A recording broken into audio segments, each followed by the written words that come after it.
topic is the state of clear. And the reason that I chose to address that, and I actually expected to have far more people on, there was a glitch with Zoom with the introductions and the registration. Well, it's technical, but I required registration, and then when I chose to use a particular meeting ID, it invalidated it. It turned it off. It turned off the registration thing. Mm-hmm. And then I sent out this link that doesn't go anywhere. It doesn't go to the registration. And I tried to fix it and late last night, and you guys got the information this morning. I had one other person who asked me, and I scrambled around trying to explain to him or her what to do, and that didn't work. But we probably have a greater percentage of the signups than we usually do. So anyhow, state of clear. I've noticed that it's still a very hot item. It's a hot subject, and it was the thing that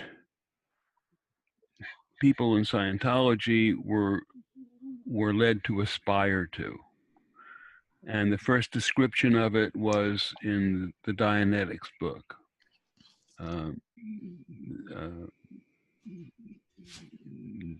Dianetics, the magic science of mental health, or whatever it's called.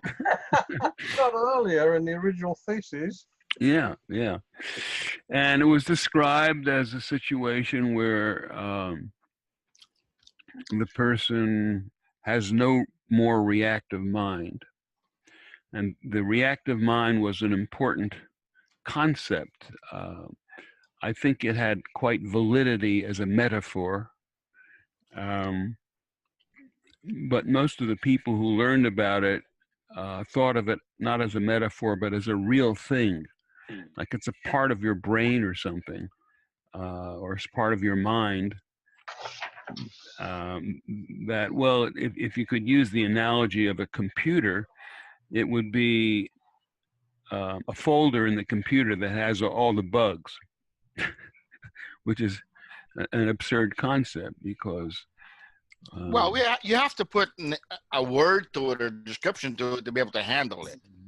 That's the reason for that. Well, it's a little bit like having a picture of a steak in a magazine and then trying to eat the picture. No, it's not. Okay. It is a metaphor. It's considered a real thing that has a substance, a kind of a dimension, in as far as the mind has a dimension. And anybody who's read my book, Clearing a Guide for Professionals, can see that I use a somewhat different metaphor. The metaphor that I use, and it is a metaphor, but it's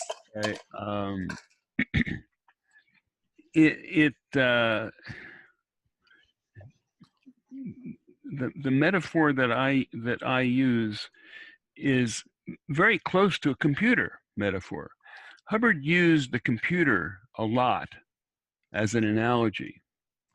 But you see, in his analogies, he wasn't using a computer. He was talking about a calculator. Yeah, held down 7, yeah. Held down 7. This is not a computer concept. This is, I mean, my feeling is he didn't know caca from computers. He knew about calculators. Was there any kind of computer in 1951? There may have been, and he may claim that he studied computers, but just based on that analogy, it does not show any familiarity with computers. He's talking about a calculator. Yeah. Okay. He actually used the word adding machine at one stage. Yeah, it's kind of like an adding machine. So the idea that there are various different minds, kind of reject myself, and I don't want to get into a big argument about it. But the idea that there are special minds is central to the idea of clear. Not absolutely essential, but it pretty much is. So if you are, if you are, I'm gonna put this on gallery view. You know, in my view, mate, at the time Hubbard came out with all this stuff, one's got to put it in the context of the understandings of society at that time. Yeah. That time, what was the currency that everybody was talking about? The Jung think and the early psychology think, where there was the subconscious mind. Yeah. And so that's how it was positioned by Hubbard. Mm-hmm. He called it a reactive mind, but basically everybody knew they had a mind that was below their awareness level and didn't do what they particularly wanted it to do. And Hubbard then rode on that, and people bought that notion. Yeah. But subsequently, people took it quite literally. Oh, yeah. And people in the organization took it quite literally. And interestingly enough, people who have quit the organization, given up on it in dismay, and and completely discounted the idea of the validity of a bridge, they still hold on to this idea of the reactive mind and clear. It's very much like like people who have given up Catholicism. On the deathbed, they want the Holy Sacrament. You gotta be careful. They didn't defeat. What? That was the last idea they did not defeat. Yeah. So it won. Right. So I've noticed this in talking to people that feel or claim that they've grown beyond the limitations of the Scientology paradigm, but they still hold clear to be sacrosanct. And they describe things. One of the first things that people ask me is, Hank, are you clear? And I don't know how to answer that except facetiously. And I've got a lot to say about it. I mean, there are degrees of clarity, but as Hubbard says himself, absolutes are unobtainable. And the policy was to describe this as an absolute, and to invalidate the absoluteness of it was heresy. Yep. And I think it still is. There are a whole bunch of people down there in Clearwater who live by this. Before we go too much further, there is something I want to share with you, and which is this. I just got it. Are those two the same link, same stuff? They are the same article, but one of them has footnotes. Oh. And the first one is a little simpler, but the other one has footnotes, and I will have it in a second.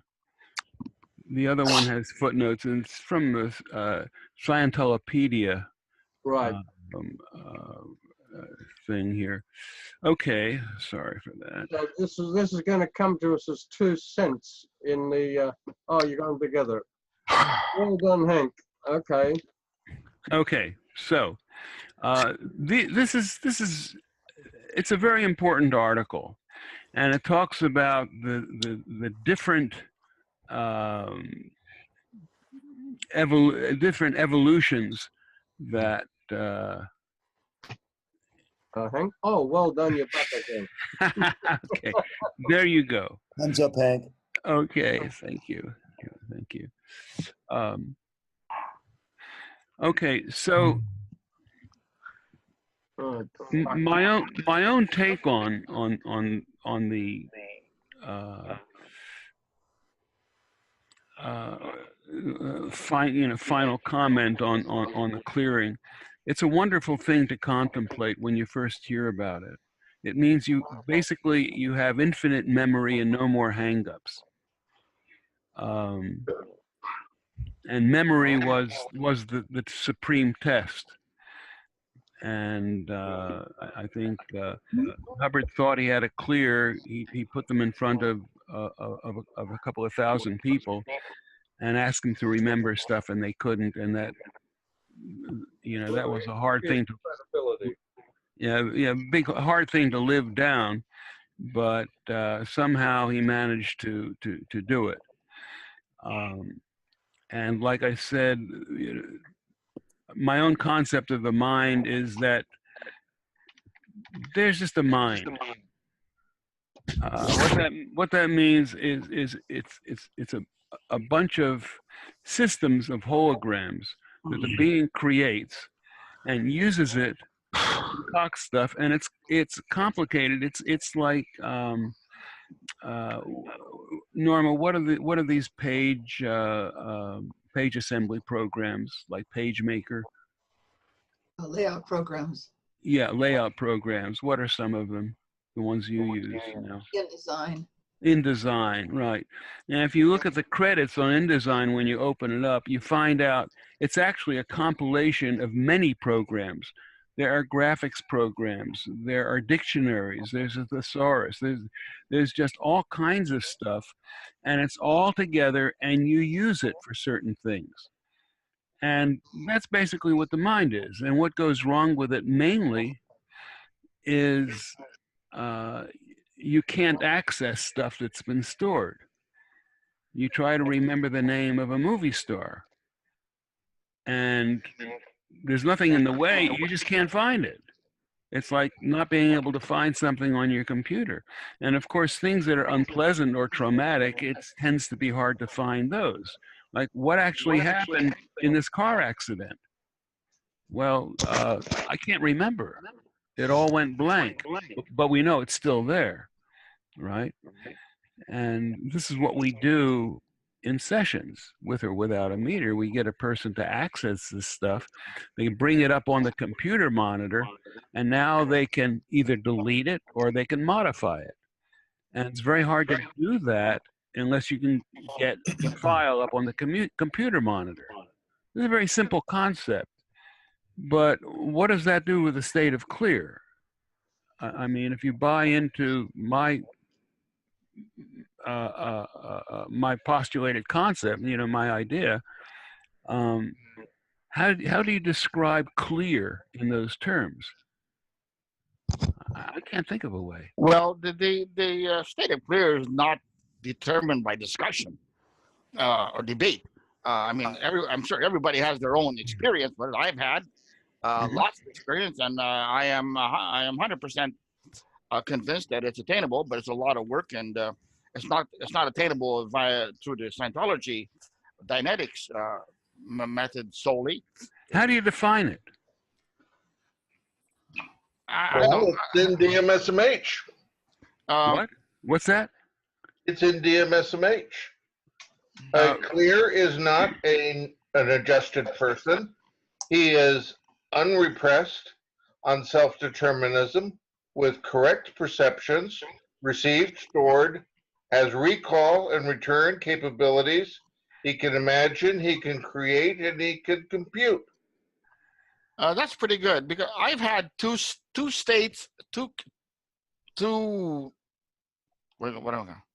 experiences that lasted for 2 weeks at a time, where I was functioning at everything you can imagine by your mind. I mean, your mind had no problems at all. Excellent. What got in the way? What changed? The first time I didn't know what I had, because this was 10, 12, 11 years before I come to Dynetics. I did it on my own. Because I was doing my own Scientology for 27 years before I come across Hubbard's Scientology. Yeah. And then when I got to, when I was auditing with Bob Ross for about 30, 40 hours, I hit it, and this was same thing as the one I had 11 years earlier. Mm-hmm. And I was managing a construction job that time, and whoa, I mean, it was fun. It was just like driving the hottest rod you ever could imagine. Um, Well, but tell me something. Is part of this definition that it's permanent? it could be, but at the second time, over it's killed me. And I'll put it this way: the road to the kingdom of clear is straight and narrow. Well, Question, the question that I had was, you described the state. It's pleasant and very, very important. And we've all seen people who are very, very adept at certain things, whether their music is stand-up comedy or business, and that they basically they are supermen or women. And if you're happy, if you're happy to accept that this happens to people, and until it doesn't happen anymore, there's no conflict. But if you have an idea that this is a permanent state that cannot be disheveled, Oh, it can be disheveled. sure. well, That's a good point. It can be disheveled. You can be destroyed. You'll destroy yourself. yeah, Yeah, you can undo it. David's quite right on that. Hank, there's a missing element of approach to this. please. Yes. Hubbard never did get to any real functional understanding of, or definition of, or approach to what the hell is a mind or your mind, and how does it come into being?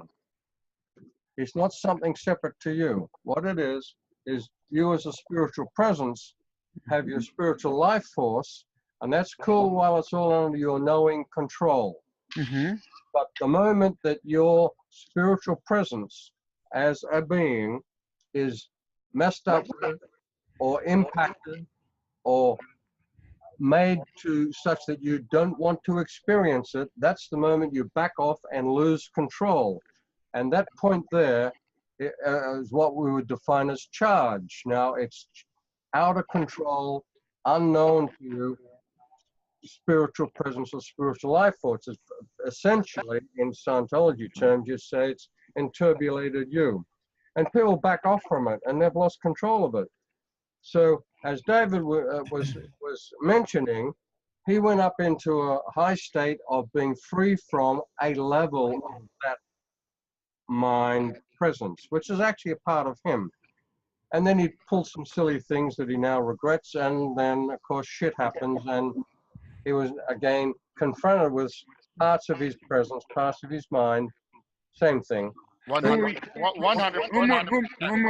Whom are we talking about right at this moment, besides everybody? Yeah, I mean, well, David mentioned he went clear, and then he pulled a little over it, and then he lost all of his clearness. mhm.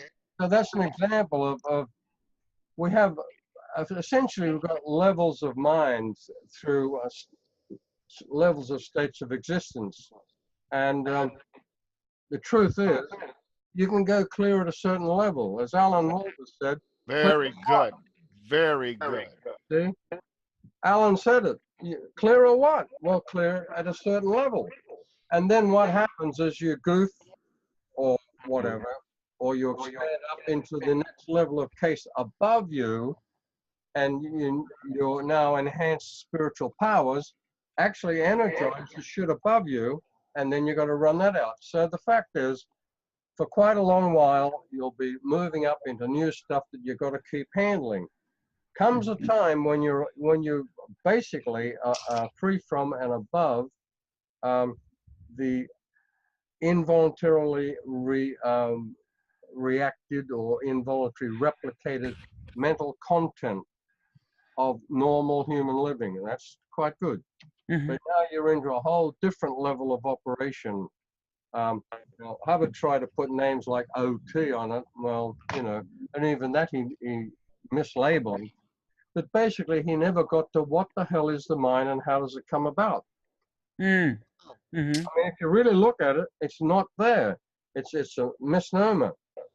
And the reactive mind It's simply that charge in your experience that you don't want to, cannot, nor must not experience or now be aware of, and you back off from it, and that's where you lose control. Very well said. Yeah, that's that's fair enough. I don't myself see how a person can attain that state perpetually and still be operating through a body. Well, I just said the road to clear. No, the road to the kingdom of clear is straight and narrow. If you screw up, it's like driving a hot rod down, some interstate at 200 miles an hour. You move that wheel a little bit. You blink when you shouldn't have blinked. You're finished. You crash. Yeah. Well, screwing up.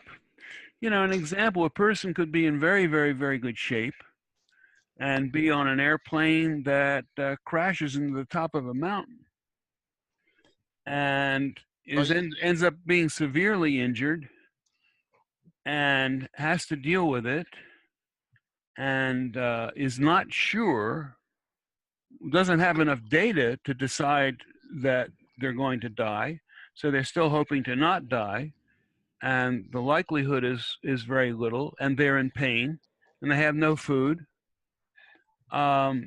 This person could be in very good shape, but one of the things that they never learned to do in this lifetime was to deal with physical damage and physical pain.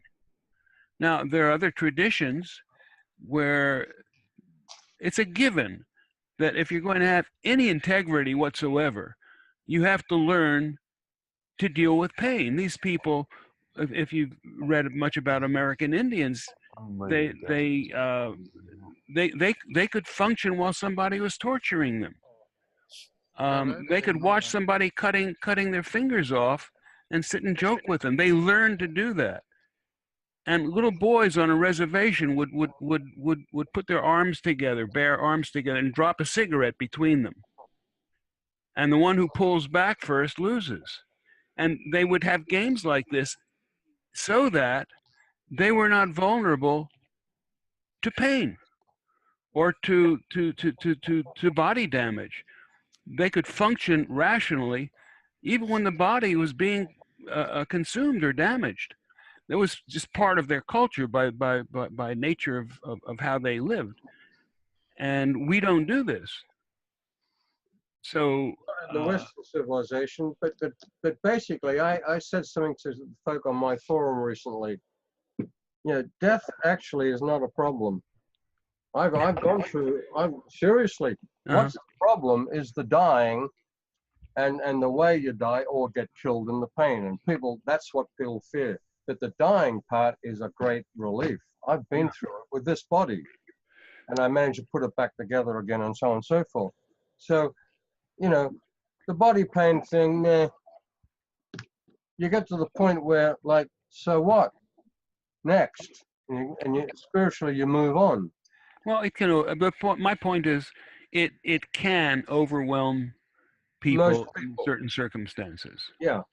And people who would be otherwise considered quite enlightened and ascended, unless they've prepared themselves for that eventuality, they'll probably do something stupid before they die that makes them feel a little silly afterwards. Hank, you touched on a couple of things that I want to expand upon. Yeah.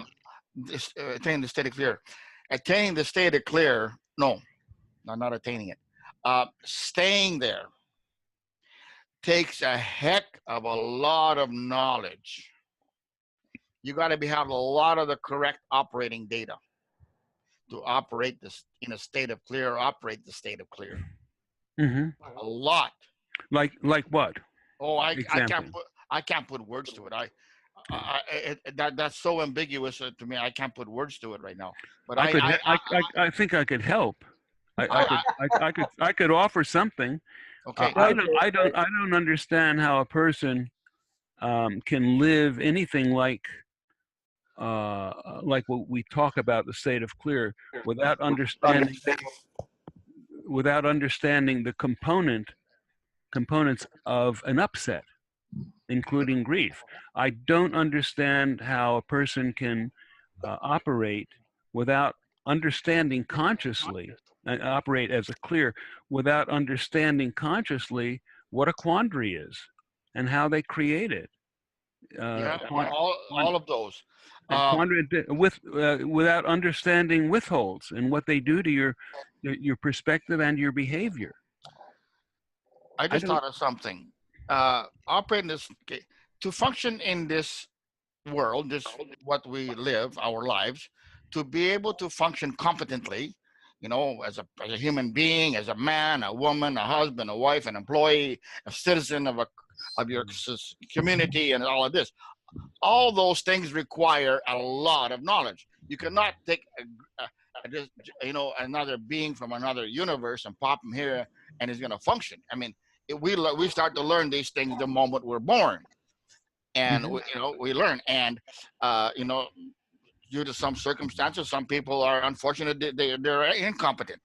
But if you have all the right, brought up right, you have the right experience, the right training, education, you know, stable homes, you function quite competently, and you know, you're functioning at a very high level in this plane, and that's a lot of data.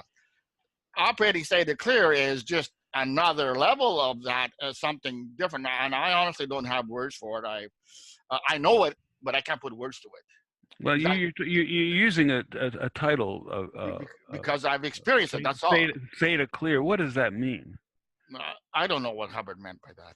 Well, I don't care what Hubbard said. It's very interesting because we are actually talking about stuff with respect to ideas that he has promulgated that have been accepted by a large part of our community.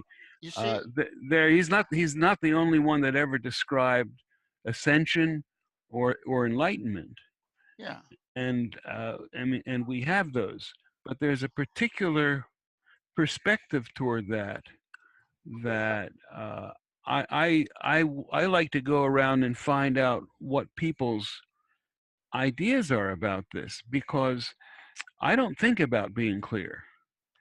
There's some things I do without effort. I know people who can do them better, but I'm functional. I'm doing it without effort. I'm a good instrument maker. I have an ability to understand flows. Electronics, not so much. But you know, I can look at an airplane, or I can look at a guitar or a lute and tell what needs to be done to fix it or how to improve it. I can do this without changing who I am. There are other things where it's a struggle for me, and this is why I'm still involved with theater improv. You know, to be able to let go of who you are, let go of your identity and take on another identity. I think that's quite valuable. I think it's absolutely valuable. Hank, there is something here. You know, the whole notion of clear and the way it was introduced and the way we got to it, it really is addressing existence, our existence, in human terms. But what David is probably referring to is he probably had an ascension which took him up into where he was tremendously aware spiritually of his existence and capacities, and then the problem becomes, my God, what do I do with all this awareness and potential abilities? Now, that's a whole new different bag of fruit than being a human and thinking you're getting rid of this troublesome unaware mind that keeps getting in your way. So they're almost two different subjects. And the two subjects are what again? Well, one is approaching this notion of clear from a human body perspective. I've got a reactive mind, you know, and what is it? Nobody really defined what it is, except there's this bunch of junk that's supposed to be associated with the brain they think may be, you know, it's still body oriented.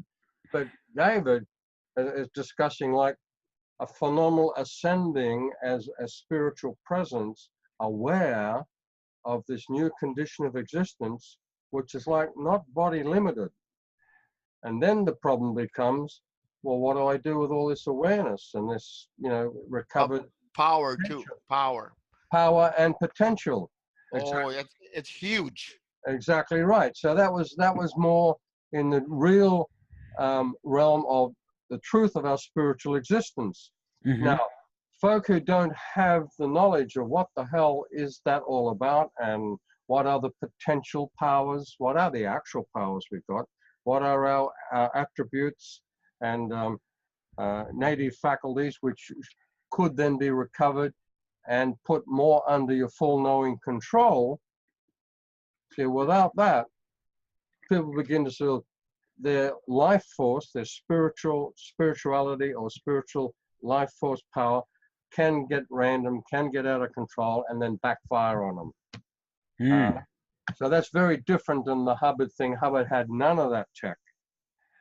Now, Alan did develop the tech on that, as it happens. We have what we call a WINS, new states, whatever it's called, WINS celebration, new states and abilities recovered. And so we address all of these recovered aspects of the truth of ourselves and put them back under your full knowing control at the level you've just recovered them. But it keeps getting higher and higher and higher. What do you mean by higher? Well, higher states of being. I'll give you an example of what happened to me in 63. It's written up on ESMB, but I actually lost this body and died in 63 in the Pacific Ocean. I won't get into the details. And at that time, the one thing I was most interested in was staying close to the planet and getting back into Scientology, because that's what I knew. And so I scanned spiritually. I was aware of the hologram of the entire east coast of Australia, looking for what Scientology family was going to have a child, you know, in the near future. And I found a person I never met, but I knew of the husband in Melbourne named Helen Meadmore. She was having a child. So I said, good, that's the body I'm going to take. So I moved into the body. It was going to be born in September 63. The death of this body occurred in April 63. So here I am, aware of the physical universe hologram all up and down the east coast of Australia, looking for, you know, what's going on there. And this is purely spiritual. So then, realizing that the body to be born in September, some months hence, was a female, and Roger being a surfer and a rugby player, the last thing I needed in my life was to be a girl next lifetime. All they do is sit on the beach looking pretty, and that's no fun at all. So I said, fuck that, I'm out of that. Interesting concept. Seriously. I love this story. I took back the body, this body, coughed the water out of the lungs, and swam it up over the reef I got trapped behind, this monster ocean, cut my toe on the way out. Lucky to survive, because the nearest place I could have gotten in and you know, saved myself was 7 miles south with the sun setting. So anyway, I was at Flag in 81, I think it was, or 82, and this woman's walking toward me, and we look at each other, and we say, so, do we know each other? No, where are you from? Melbourne. That's where she lived, Helen, at the time. And I'd been on staff down there around that time as well, 63, later in 63. Anyway, cut the long story short, what is your name? Helen Traxel. No, I don't know that name. She said, well, you might have met me as Helen Meadmore. And I said, Helen Meadmore? Let me tell you a story. And I told her about, nearly picking up on her daughter. And she just thought this was hilarious. So she was going to tell her daughter. That's a true story. It's been verified by at least 4 other people who know the family. Fascinating, really fascinating. So the motivation of avoiding being a being female. a female, that it just brought you back to life, and Well, it took me back to saying, oh shit, the higher importance, rather than looking for my next life, save the one you got running, Rog. it reminds me, Orthodox Jews have a prayer that they say. Um, um, Blessed art thou, the Lord of the universe, Yeah. who has not made me a woman. Yes. Well, yeah, Chris. Now you explain that to Serena Williams. Yeah. Well, yeah, sure. But the drill is, I just give you that true story, verifiable, as an indication of the awareness and abilities and our own personal powers, which we can actually knowingly implement, use, and operate. Yeah, That's way beyond any notion of, quote, being clear. And by the way, all of my spiritual mentors have been women. Yeah, they're actually far more perceptive than most males, actually. Huh? They're actually far more perceptive than most males. Yeah. A lot of the great psychics are females. Yes. Men tend to want to dominate and be at cause, whereas the girls are quite happy to receive, which is the perceptive side of things. Yeah. Are you awake there, Dave? I see the head off to one side. You're in the Yeah. shadow. Oh, I'm just mesmerized by this story. I mean, I want to talk to you after the show. I'd like to hear from George here. You must have some thoughts on it. I don't think that clear is an absolute state that can be obtained, that somehow the stimulation of bad things can't happen anymore. It's a progressive goal. Yep. Certainly you try and trigger memories that you find unwanted or unpleasant in some way, shape, or form, and put them under your control where they won't trigger unexpectedly at some future time. And you are clearing as a verb, but the reification of converting the verb there into a noun, into a thing. I am a clear person, place, or thing. I don't accept that. As an identity. Yeah, that makes a lot of sense. It really helps to what myself, Roger, have said. That adds well to it. Yes. It's not a being. It's a have accomplished. No, George has said some good words. I mean, how did you describe it, George? It's an ongoing thing that you do. What I do and is I use every tool I can to restimulate memories, imaginations. They might be my memories, or they might be somebody else's memories. There's lots of them laying around, for God's sakes. There's lots of litter. And I just put them under my controls. See, when a nightmare comes, it didn't ask to arrive. You don't know where it came from, but you do know it's kicking your ass right now. What to do in the middle of the night? Well, you put it under operational control. And one of the things you do is you can locate it within your bedroom. You can grab it. That is something that a Thetan can do. And he can move it to on top of the dresser, over by the chair. And guess what? You don't have to do that for very long. And that nightmare ain't kicking your butt no more. You're in control.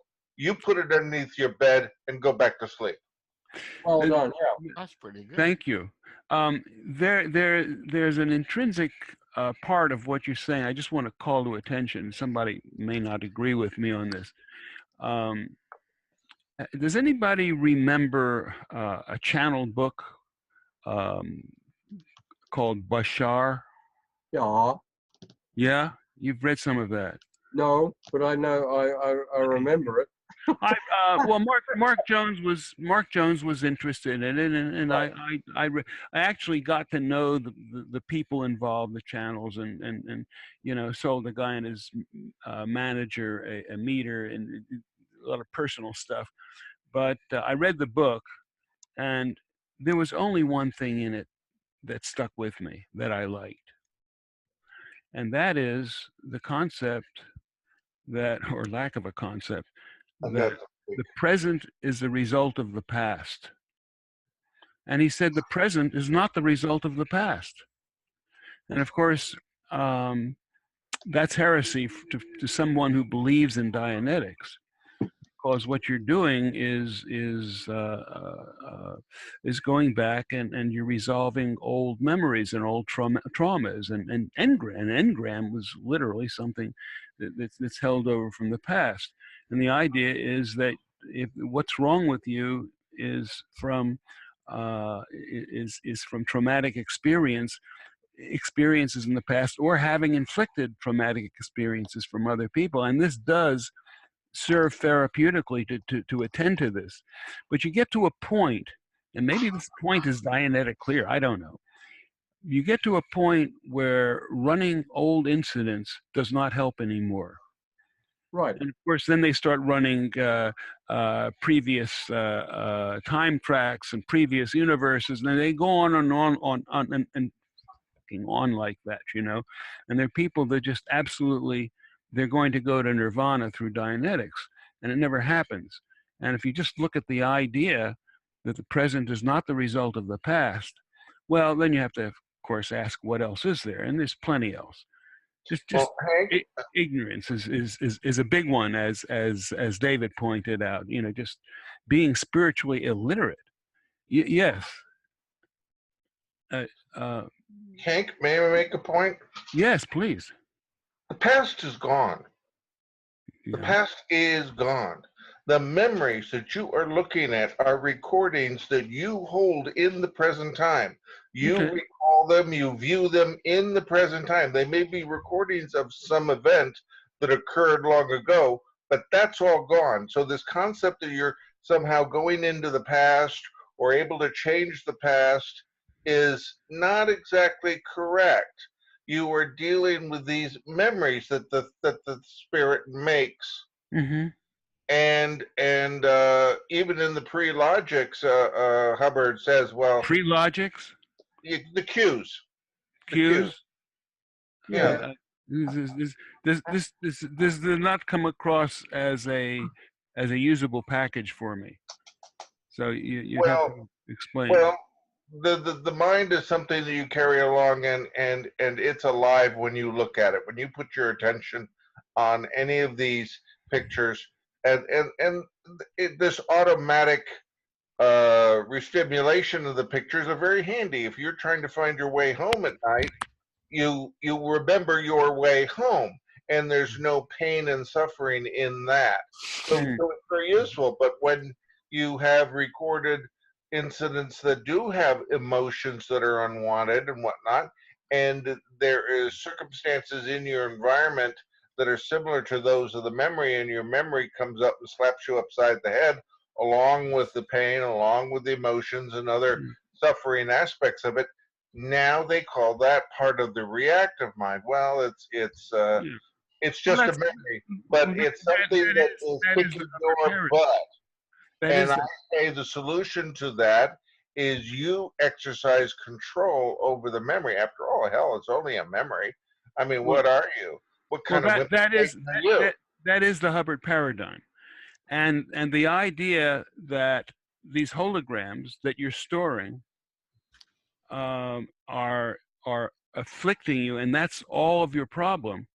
This is, in my perspective, a limited concept. It has merit, but it's a limited concept. It is Oh limited. yeah, it's limited. It's limited to the There concept of are Dianetics. other things than getting rid of your pictures.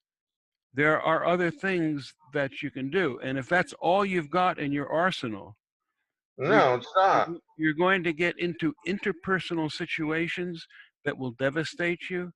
You will do things that screw up your environment that will devastate you.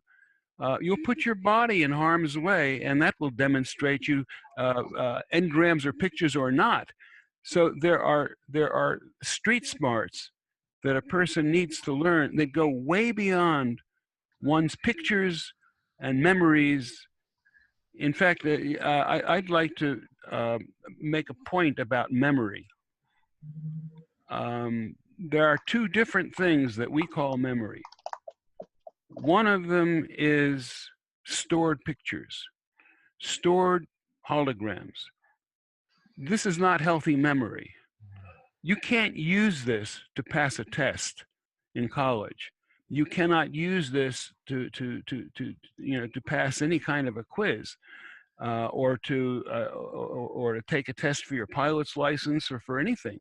But it does have an effect, and it's compulsive.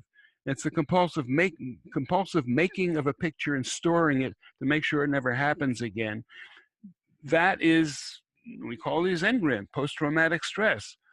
Now, there's another way that a person remembers or a being remembers, and that is to know that you can, as a being, move around in time and space unconditionally. And you have the ability to move around in time into the future or into the past and go there wherever you want to go and pervade the area and look around. And this is how people who have eidetic memory do it. What's that? They're not storing up everything that they've ever perceived and regurgitating it back. That is extremely limited. They can actually go into a book in present time and look at the pages of a book, and there's a test that rabbis used to use on a Talmudic student. They would put a pin through a book, and the student had to tell them what word the pin went through 10 pages beyond. There are people that can do this. You don't do this by remembering. Hank, we're talking about clear. We're talking about the root of clear as from DMSMH. And I went and I did my homework and I copied out all the from the tech dictionary, all the definitions of clear over the years. And I've done some homework. I had to star rate the DMSMH in 1973 as part of the advanced solo course, solo course. George, if that's worked for you, but that's not all that I do. I've done CBR Bridge, and there's a lot of other stuff that I do.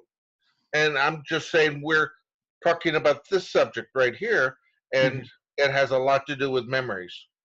I mean, it has a lot to do with memories. It's in the definitions over the years. Well, whose definitions?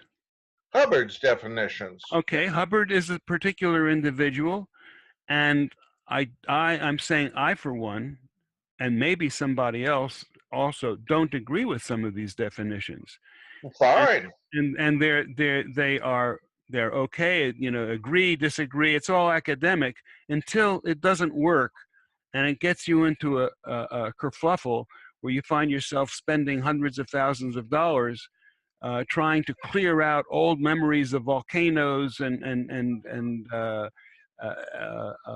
stuff off the time track and stuff like that, because you feel it actually happened.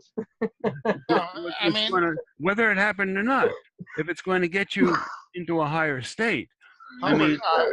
Hank, the state of clear is not attainable through the Scientology bridge. Not zero. And that there's some stage level of clear is attainable in Dynetics, like free of reactive mind. That's it. That's good. That's a very good start. But free a lot of what?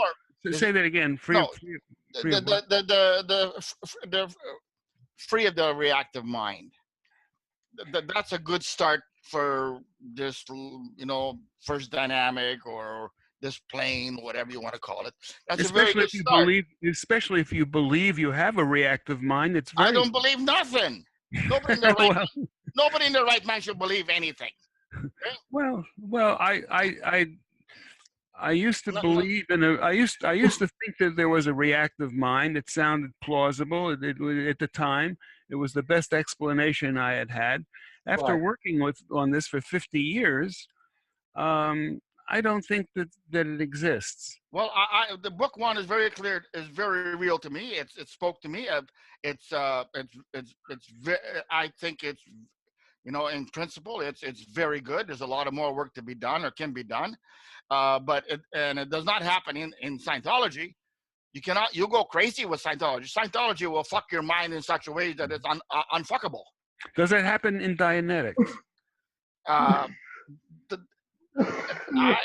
if it's done right, just if you're just running engrams properly, probably, yeah. I haven't done it. I want to do. I'm looking for a good auditor to do it. Run the list and all whatever, and all the engrams and GPMs and all that. Mhm.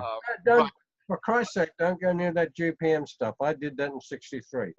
Well, I did a little bit, and I love it. I mean, Well, all right. it's been really good to me. I mean, that's You really talking real about to own me. goals, or are you talking about implant shit?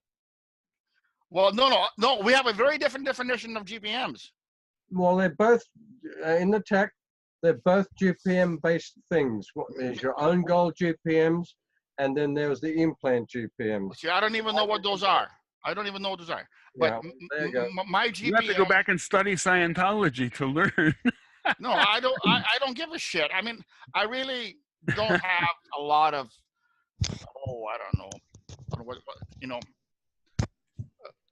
I take Scientology for what it is. I like to pick through it, and if there's any pearls in there, I'll take them. Okay, but That's fair enough. That's I've been doing that for 50 years. but I have been dealing with my own. I've been doing my own bridge for 20 years, and it's and I basically all I know is Dynetics and Science Survival plus other free zone stuff, and it's been very good. And I am I really want to get further into it, into that kind of stuff, and I want to complete running engrams what I have, because I mean, they're very real to me. Whatever work I have had done on that has been phenomenally helpful. It saved my life more times than I could count. Okay, now we got that you definitely approve, and though you might find some things wrong with it, you feel you have a lot more to gain from putting your energy into it, and I don't want to invalidate that. Correct. But basically, what I want to do is explore different people's perspectives on it. You know what? And I don't give a shit what anybody else thinks about it. I'd like to find out what Paul's take is on this, because he's been sitting and lurking and listening. Deep thinking, yes. I need to go eat my dinner, which is waiting on my table for me. So I wish you all well, and I'll catch up on the video that is going to be presented. Roger, how can I get in touch with you after the show? Or some other day? Yeah, you can find me on Facebook and send me a message through that, and we can exchange emails that way. Okay, good. That's a simple answer. Okay. There was just one thing I'd say before I go. We're talking about the past and engrams and pictures. The one thing that has not been brought up is the way in which we create our futures, and we do envision our futures. And when we've, from now, for example, put something into the future, that will be something that you'll experience later on, and you better start learning to handle that kind of traffic as well. Otherwise, your ass scorched, believe me. Thank you. I'm going to eat dinner now, my dears. Okay, bon appetit. Paul. Bye-bye. And my wine. Paul, so what has been your take on all of this? I'm just learning. I'm just learning. Do you have any past with Hubbard's work? No. None at all. Oh. I see. None of. So you have my book. Yes. I believe. And how much of that have you read? I read all of it. but in my line of work, I don't get a chance to go that far in using what you guys are very comfortable with. Mm-hmm. Well, you do some regression therapy, I believe, yes? Yes. Okay. Well, regression therapy is based on the idea that that the present is, to some extent, the result of the past, and by remedying things that are stuck in the past, they keep you from being in the present. Uh, that this is beneficial. Yeah. I call it regression therapy. And Dianetics is basically, it is a regression therapy, and the idea is to uh, make things go poof by looking at them, bringing them to consciousness, and this is very therapeutic. And to many people that have been introduced to this, it's the only therapeutic thing that they've ever done, and it makes all the sense in the world. I've been doing this for 50 years, and I'm actually very good at running incidents from the past, and going all the way back to past lives, and it's very powerful. I became interested in expanding it when I got to a point that for myself it didn't seem to help anything. It answered a few questions, but I stopped having earth-shaking changes in my life from doing this. In fact, I have never had an earth-changing, earth-shaking change in my life from looking at past lives and past existences. It has explained things to me. It's explained why there are certain people that I automatically seem to have conflicts with. And to the extent that that understanding has modified my behavior, you could say that I've benefited greatly from it. But there is something that Hubbard called power processing. And it was based on the idea that what's wrong in each person's life is that they are stuck. They are stuck with in an incident, in a severely traumatic incident that keeps them from being in present time, and they are functioning based on premises that they made and decisions that they made during that incident. If you can find that incident, you will turn that person's life around. And Yes. I've seen people change, and they call it power processing. I'm chatting with people. It's just an unresolved intention. There was an intention at the time that was unfulfilled. And that's part of that grasping for that period of time that's lost. Is that when you say an unfulfilled intention? Yeah. How does that create any kind of damage? For people that have to change their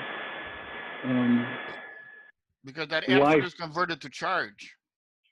Yes, exactly. It is. It does become charged, so that they avoid like parts of town that they used to be able to go to because a terrible event occurred at that part of town. So they may go decades and never go near that, or other individuals or activities that they used to enjoy, previously enjoyed, but because of the unresolved intention by accident, a criminal act, a terrible event of some kind, they no longer participate in that part of their life, which then becomes frozen in time.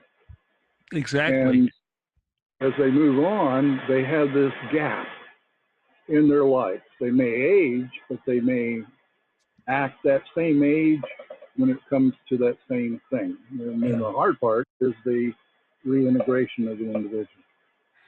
Ah, so by relieving the by relieving the permanence and the solidity of that old traumatic experience, Right, discharging it. they benefit. And basically, isn't that what is meant by cognitive therapy? Yes. Yeah. Yes. So this has great merit, Yes. and I would dare say there are people that if they can achieve this in that severely traumatic situation and come for a time into present time, that may be the biggest gain that they can experience in this lifetime. Within a short period of time, one of the things I look for is visible brightening. The capillary will reach the individual, how the body changes, the visible brightening of that individual, and you'll know that they have started to relive life. Yes, yes. Well, this is valid. This is quite valid. Um, and my position is not to invalidate this, but for myself, I've been dealing with self-help and self-improvement and trying to help people for 50 years, and I have helped people with sessions, and the format that I used was Dianetics, and I've seen just amazing changes. And I remember as I would be running incidents on people, abortions on walking a woman through abortions that have changed her life, stuff like that, and watching them change in front of me and feeling a little envious because this never happened to me. I never had that kind of gain. I would be in classrooms where people would come up and they'd be announced because they had just done this session that had changed their lives, and they'd be sweating and smiling and glowing, and I'd look at this and everybody would validate them and applaud, and I'd feel kind of envious and left out because here I'm doing this stuff, I'm learning to do it, but it didn't have to seem to have relevance for me. And once I actually did a session, a Dianetic session, and I ran out a motorcycle accident where I had a head-on collision in Florida at University of Florida. I was riding my roommate's motor scooter, and somebody hit me head on, and I broke my wrist. So I was running this out, and I could actually feel a sensation in my wrist. I was so excited. I was so excited. It validated the process. I could feel this momentary twinge in my wrist, and I had never had that experience before. But that was the last time. There had to be other stuff. So, Hank, yes. I guess even from the time even before we started this series of discussions here a couple of months ago, I've I know you well enough, and I think about you quite often, and seems to me I don't think that you've ever had much good auditing, even if maybe any good auditing. well, I've had it from the best. Oh, he hit that one right on. Yeah, I've had it from the best. I mean, I can tell that George has had good auditing. I can tell that Roger. Yeah. Well, thank you for your evaluation that I haven't had good auditing. I would like to run a whole bunch of sessions on you. Thank you. Well, I'm going to respectfully decline because you have to hear the rest of what I'm going to say. I'll listen. I have had wonderful sessions. I have had very good sessions. Profound changes in my life. I'm very, very different from the person that I was uh, uh, uh, 30 years ago. And I mean, I have had sessions from uh, Bob Ross. I have had sessions from a number of people, and from my own mentor, Tia Greenberg. And of course, what they do is that they don't start out.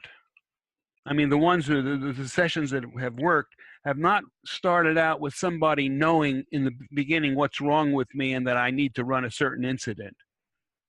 You need to run OT2. You need to run the clearing course materials.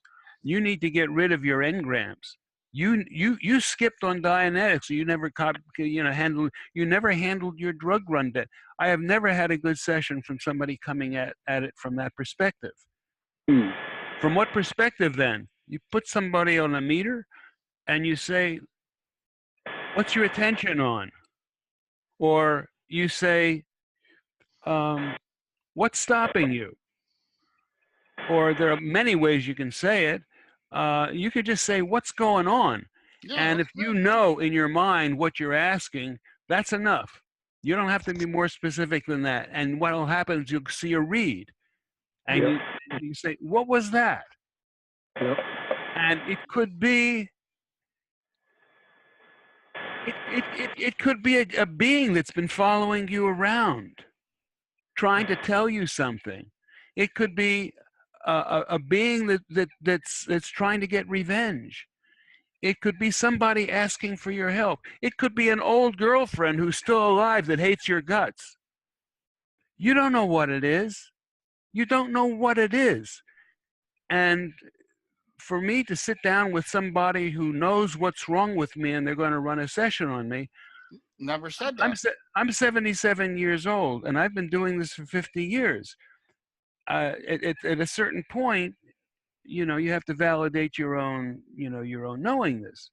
So when I'm looking for somebody to do sessions with me, it's more important that they have an imagination that allows them to follow me than that they have skills. I can work with somebody who can't use a meter and doesn't even understand about evaluation, because if somebody evaluates for me, a red light goes on, I catch it. You're not going to hurt me by telling me what's wrong with me. I didn't say that. That's not going to happen. But I didn't say that. But it's very hard for me to find people whom I can share realities with. I've worked with some wonderful people, and there are just a couple that I can work with like that. Hank, I do get gains, David. I'm going to expand your consciousness a little bit here. I do get gains. I don't get gains by running stress incidents or Dianetics. I didn't say that. So one would say, well, what do you do? But that doesn't happen with these Dianetic guys. They say you just haven't had the right kind of Dianetics. I didn't say that. Yeah. I don't say that. Oh, well, that's good. I didn't say that because you know what? About 8 years ago, in my auditing learning experience, learning how to audit, I realized that at a certain point, after a individual gets to understand how his mind works, how auditing works, how a case is made, and how a case comes apart, at that point, the PC has to be his own case supervisor. At that point, and you tell the auditor, the PC tells the auditor what questions to ask, run everything. The auditor is just a robot for the PC. Okay. And I've had that kind of auditing, and it's been just the most amazing thing that could happen. That's good. Well, I agree with you, David. I've got something that I wrote up over the years called Reflection, and the so-called PC is the boss. Yes. Now, you don't have a technical practitioner making all those decisions. That's poison. You've got an assistant, and you do turnaround like twinning from DMSMH, where you're the student, and then your little assistant is the student, and you're both running the same procedure, but the assistant is just there to prompt you on the next step. And in fact, you don't even have to divulge any content of what you're experiencing to the assistant. There are no notes. No notes are required or necessary. It's all personal. It's all about you and your mind. Excellent. Well, we pretty much agree on most of these things here.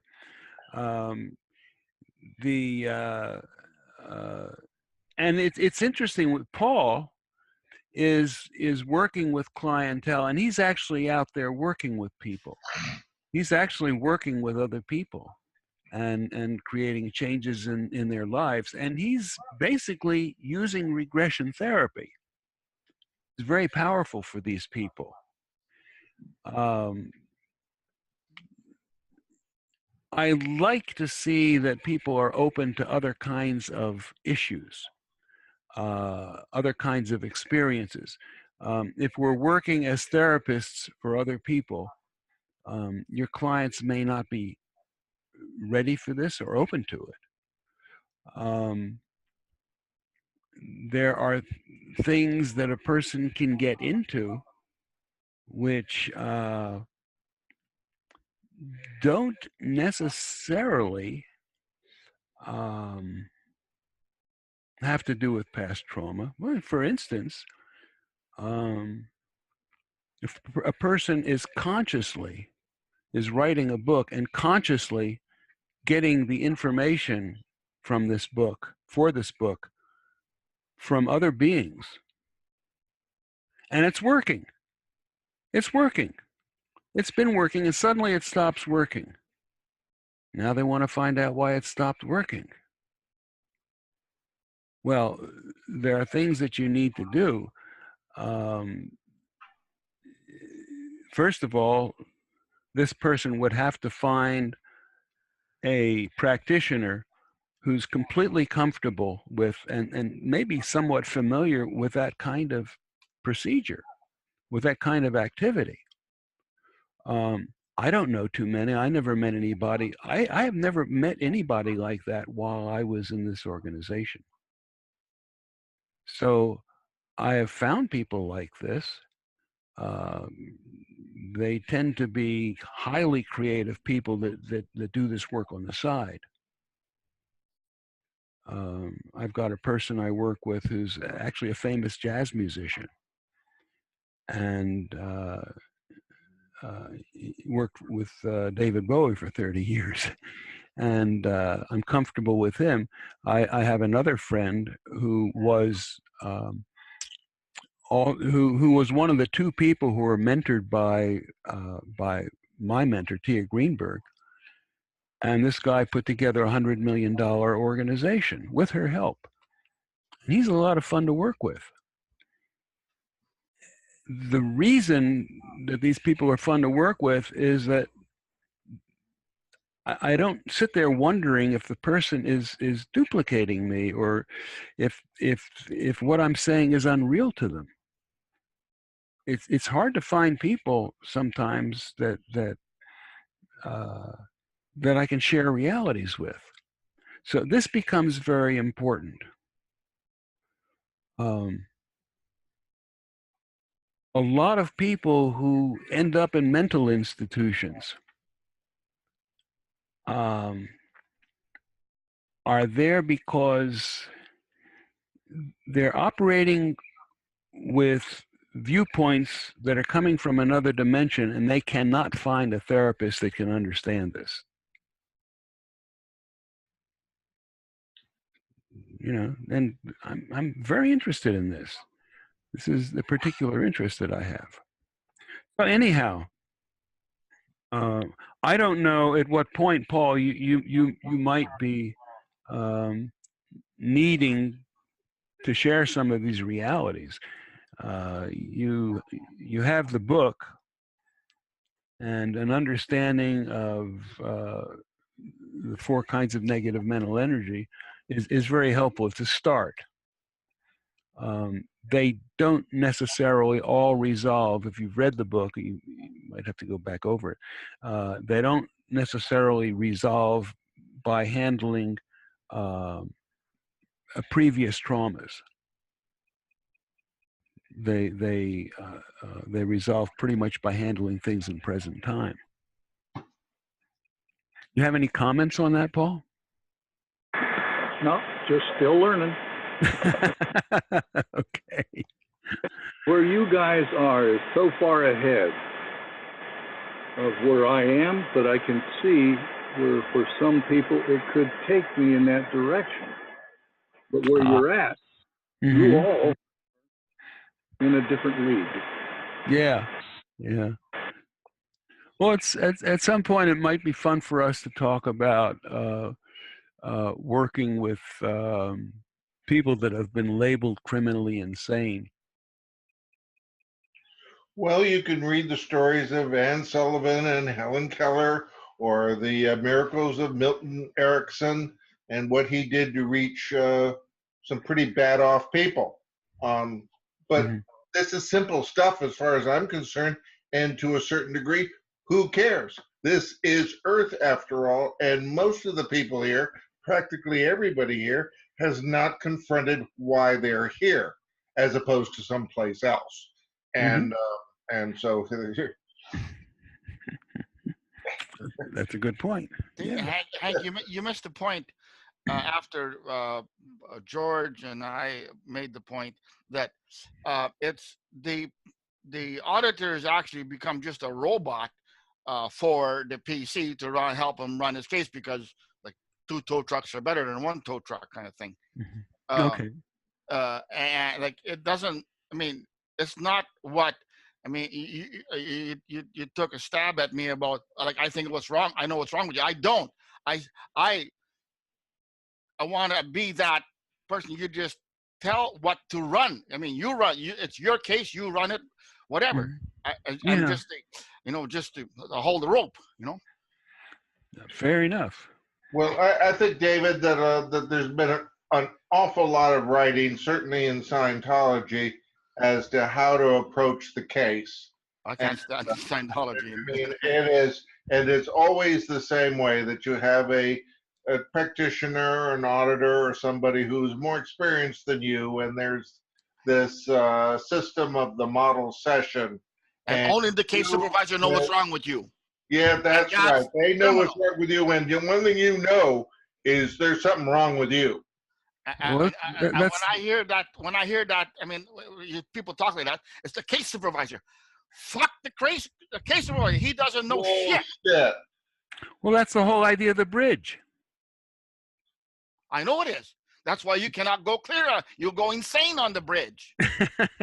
There's a basic things that I have disagreements with the setup. And I've been in Scientology for a very long time.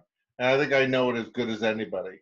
And I've had to become a heretic. I've had to bust some sacred cows in my writings. And I must say it was very hard to write.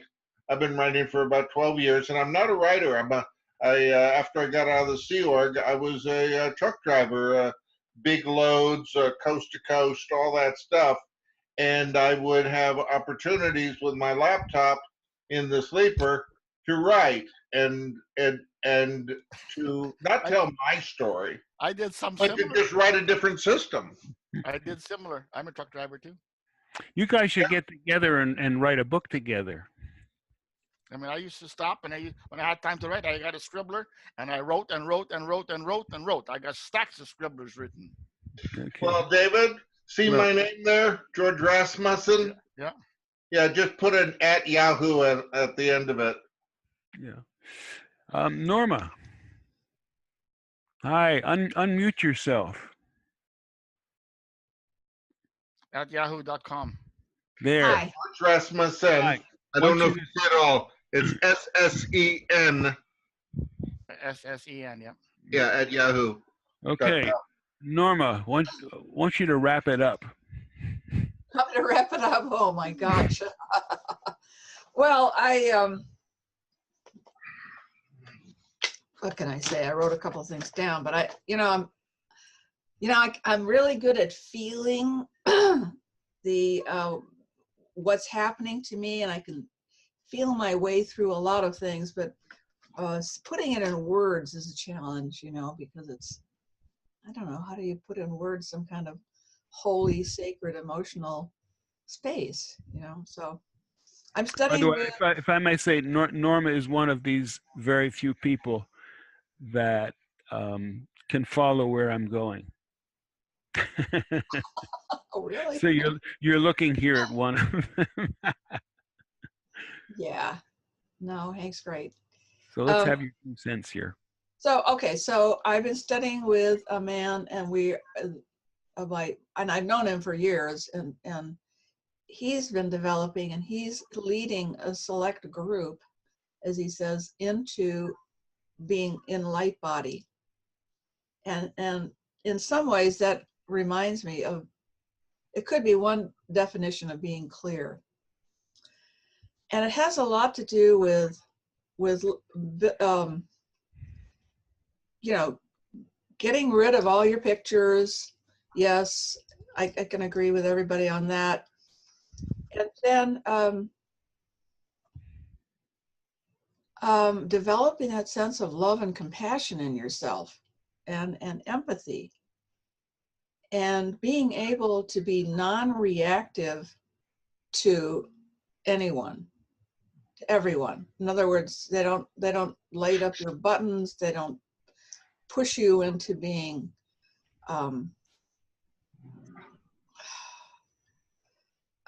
reactive. Oh, how dare you say that about me? Oh my gosh. And in some ways, you have to be so patient and be so confident in yourself, and humble, and to know that everybody is doing the best they can. And so he's also leading us to Buddhism, which I never thought, I didn't even consider it when we first started out. But so that gives you the gist, as much as I can put in words. And I have I can remember sitting in the garden pulling weeds in the front lawn, and somebody's going past me, and I'm sitting there and I'm thinking about things, and I'm going, well, why don't I just open my heart? Why don't I just open my heart and just say, wow, I'm not gonna judge this person going by, and I'm just gonna open my heart. And it opened. It was amazing. And so I've had many experiences like that of